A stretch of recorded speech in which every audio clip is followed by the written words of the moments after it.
Louis 18वां की मृत्यु के पश्चात उसका राजगद्दी चार्ल्स दसम को मिल जाता है। यानी कि चार्ल्स दसम जो थे वो लुई 18वां की मृत्यु 1824 में जब किनका मृत्यु हो जाता है, 1824 में जब किसका मृत्यु हो जाता है, लुई 18वां का, तो उसके बाद उनके उनके जगह पर राजा कौन बनते हैं, तो चार्ल्स दसम। ठीक है, वह एक स्वेच्छाकारी और निरंकुश शासक था। माने वह एक स्वेच्छाकारी मतलब कह सकते हैं कि वह अपने विचारों को, अपने बातों को मनवाना जानता था। वह किसी दूसरे के विचार को सुनना पसंद नहीं करता था और निरंकुश था। यानी कि थोड़ा सा समझ लीजिए कि जो क्या बोलते हैं, उदारवाद नहीं था, हिंसक व्यक्ति कह सकते हैं।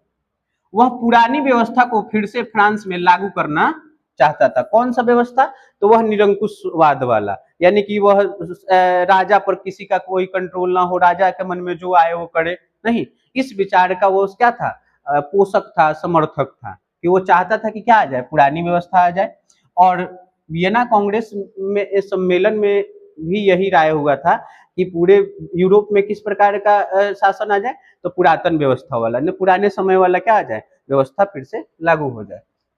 राजा बनते ही उसने उदारवादियों का दमन करना शुरू कर दिया। यानी क्योंकि वह तो कट्टरवाद था, निरंकुशवाद था, तो उसने उदारवादियों का, जो उदारवाद उदार के वाद चाहते थे, उनका क्या करने लगा, दमन करने लगा। यानी कि उनको मारने लगा, जेल में डाल दिया।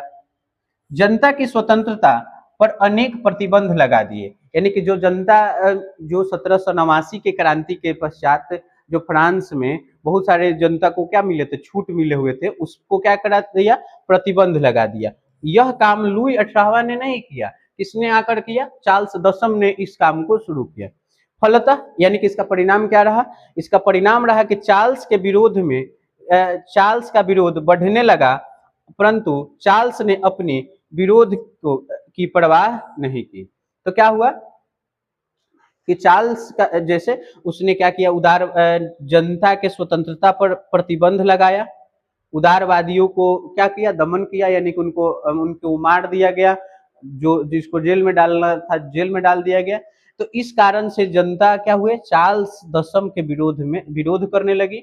पर क्या हुआ, चार्ल्स दसम ने इस विरोध का कोई परवाह नहीं किया। यानी कि वो ध्यान ही नहीं दिया कि कोई जनता विरोध कर रही है, उसको लग रहा था कि इसके विरोध का कोई प्रभाव हमारे पर नहीं पड़ेगा। क्योंकि वो क्या कहता था, उसका कहना था कि इंग्लैंड में राजा की तरह शासन करने से तो मैं लकड़ी काटना अधिक पसंद करूंगा।